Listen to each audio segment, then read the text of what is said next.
So this is question number 1। इसमें कहा जा रहा है हमें एसिम्प्टोमेटिक कॉम्प्लेक्सिटी फाइंड आउट करना है। ये 4 फंक्शंस दिए हुए हैं हमारे पास। क्या क्या फंक्शंस हैं? f1n n to the power 0.9999, कितना 9 है फर्क नहीं पड़ता, and then it is multiplied by log n।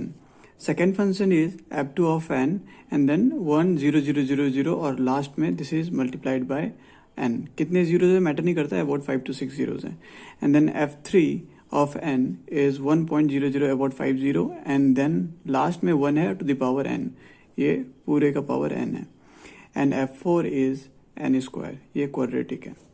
अब हमें करना क्या है? हमें फाइंड आउट करना है एसिम्प्टोमेटिक कॉम्प्लेक्सिटी। तो एसिम्प्टोमेटिक कॉम्प्लेक्सिटी इतना नहीं लिखेंगे and directly O of something यहाँ पे लिखने की कोशिश करेंगे। अब हम लोग स्टार्ट करते हैं। तो सबसे पहले f(1) जो है हमारा, इसको देखते हैं। तो क्या है हमारा ये f(1n) is nothing but n to the power 0999, 4 9 लेके चलते हैं ताकि याद रहे कितना 9 है, and then multiplied by log n। अभी हम लोग इसको सिंप्लीफाई कैसे कर सकते हैं? तो हमें पता है कि जो log n है इसका लोअर बाउंड फाइंड आउट करना बहुत मुश्किल है। ग्राफ कैसा दिखता है log n का? ये यहाँ पे छोटा सा बना देता हूँ। ये log n का ग्राफ ऐसा दिखेगा। फर्स्ट ऑफ ऑल log 0 तो नहीं हो सकता ना, तो इसलिए मैंने इसे यहाँ से स्टार्ट किया। तो ये मैं यहाँ पे देख पा रहा हूँ कि इसका थीटा फंक्शन तो पॉसिबल नहीं है, तो सिर्फ हम यहाँ पे इसका क्या निकाल सकते हैं? Big O complexity. तो इसका मतलब मिनिमम क्या जा सकता है? मिनिमम अगर हम कोई भी पॉजिटिव नंबर लेते हैं, लाइक अगर एक लीनियर फंक्शन लेते हैं, तो ये यहाँ से सीधा ऊपर जाएगा एंड अगेन ये उसके ऊपर आएगा, तो ये भी बिग ओ पॉसिबल है। बट क्लोजेस्ट हमारे पास क्या होगा जो इसको काफी क्लोज मिमिक करेगा? तो let's write a general equation for log n का बिग ओ। log n का, सिर्फ इस वाला log n का बिग O के लिए एक जनरल फंक्शन लिख रहे हैं।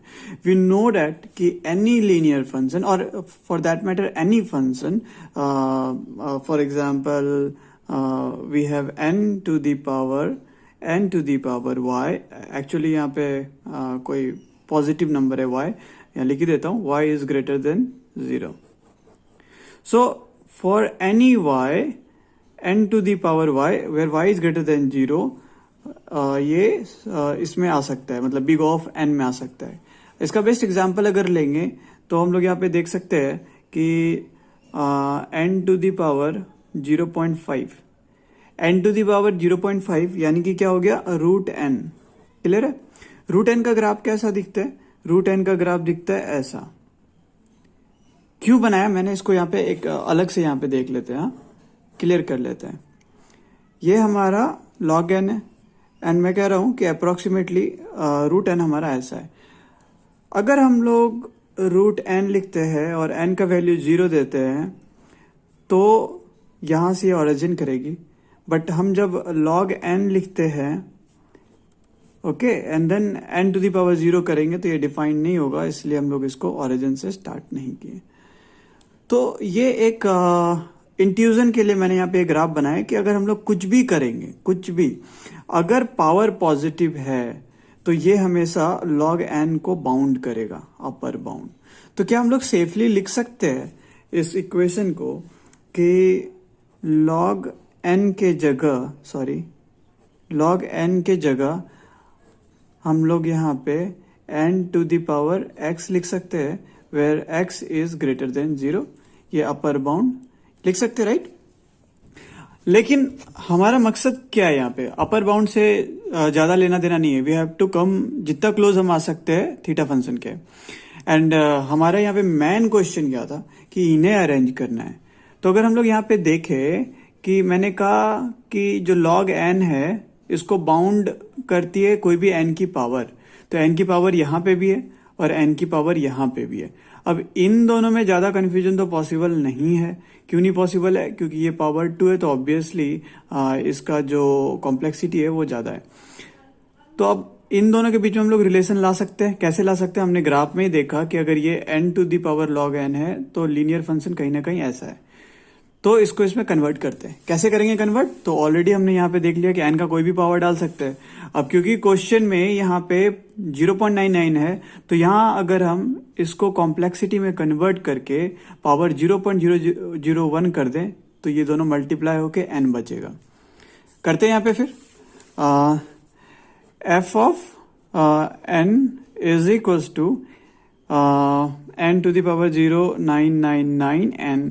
लॉग n के जगह मैं कॉम्प्लेक्सिटी लिख सकता हूं यहाँ पे n टू द पावर 3 है 0 1, ये कॉम्प्लेक्सिटी लिख सकता हूं और यहाँ पे भी एक कॉम्प्लेक्सिटी डाल दो।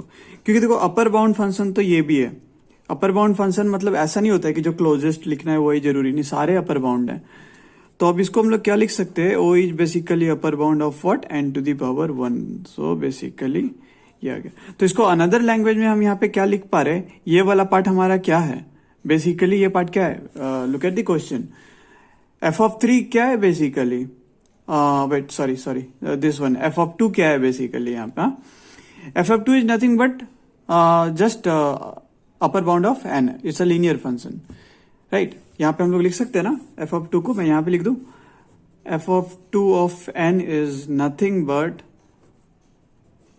अपर bound of n linear function. ये चीज तो क्लियर हो गया। अब इस चीज को यहां से कंपेयर करो। ये वाला जो f2 है इसको f1 से कंपेयर करो तो क्या आ गया हमारा? f1 is nothing but o of f of 2n। Clear है? तो इसका क्या मतलब हुआ? इसका क्या मतलब हुआ? इसका मतलब सिंपल भाषा में हो गई कि f ऑफ 2 बाउंड कर रही है। f ऑफ 2 जो कुछ भी है ये f ऑफ 1 को बाउंड कर रही है। क्वेश्चन में क्या पूछा गया था? क्वेश्चन में पूछा गया था increasing order of asymptomatic complexity. तो यहाँ पे एक चीज तो क्लियर हो गया कि f of 1 is greater than f of 2। Clear हो गया? अब आगे हम लोग प्रोसीड करते हैं। ना कर लिया? अब तक हम लोगों ने देखा कि जो f ऑफ 1n था ये छोटा है f ऑफ 2n से। ये छोटा है। कैसे देखा हम लोगों ने इसे? काफी सिंपल था। इसको ऐसा कॉमन सेंस से भी हम लोग कर सकते थे कि जो f ऑफ 2 है हमारा ये एक लीनियर फंक्शन है और ये इसमें हमारा लॉगरिथमिक है, तो ये एनी हाउ इसके नीचे होगा और ये अपर बाउंड होगा। तो मैथमेटिकली हम लोग इसको यहाँ पे जो प्रूफ किए वो क्या किए थे? ये रहा f of 1 upper bound f of 2n, यानी कि f ऑफ 1 ये वाला यहाँ ग्राफ में दिख रहा है ना, ये लॉग वाला ग्राफ जो कि सॉरी यहाँ से स्टार्ट होगा। हाँ, तो इसको बाउंड कौन कर रहा है? ये वाला फंक्शन। तो हम लोग यहाँ पे वही लिखने की कोशिश कर रहे हैं कि इसको f ऑफ 2 बाउंड कर रहा है, f ऑफ 2 बाउंड कर रहे हैं। ठीक, यहाँ पे n डाल दो। तो f ऑफ 2 बाउंड कर रहा है, ये वाला f ऑफ 2 है और ये f ऑफ 1 है, लॉग वाला फंक्शन। क्वेश्चन अगेन फिर से देख लेते हैं। हाँ, f ऑफ 1 f ऑफ 2 ये दोनों क्लियर हो गया। अब हम लोग यहाँ पे एक और चीज क्लियर कर लेते हैं बिना सॉल्व किए हुए। यहाँ पे ये n है, यहाँ पे ये n स्क्वायर है, राइट? तो इसका कॉम्प्लेक्सिटी ऑब्वियसली ज़्यादा है ना, तो क्योंकि पावर 2 है इसका। देखो तो हम लोग यहाँ पे डायरेक्टली क्या लिख सकते हैं कि एक n स्क्वायर है हमारा और एक n है, o of n square o of n, f1 f2 sorry f1 f2 नहीं, कुछ और नाम है यहाँ पे। क्या है नाम? क्या है इसका? f2 एंड f4 नाम है, राइट? तो ये n स्क्वायर का कॉम्प्लेक्सिटी ज़्यादा है इन कंपेयर टू n। ये चीज़ तो क्लियर है, इसमें कुछ सोचना ही नहीं है। तो हम लोग इसको टेक्निकली क्या लिख सकते हैं कि n square is bounding this, यानी कि f ऑफ 4 जो है, मैंने यहाँ क्यों लिख दिया, इसको ये अपर बाउंड कर रहा है। कौन कर रहा है ये? f ऑफ 2 n स्क्वायर, ये इसको अपर बाउंड कर रहा है। सेकेंड इक्वेशन हो गया।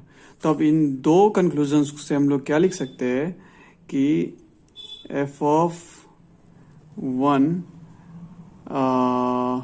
Wait a minute, yes, f of 4 is greater than f of 2 is greater than f of 1।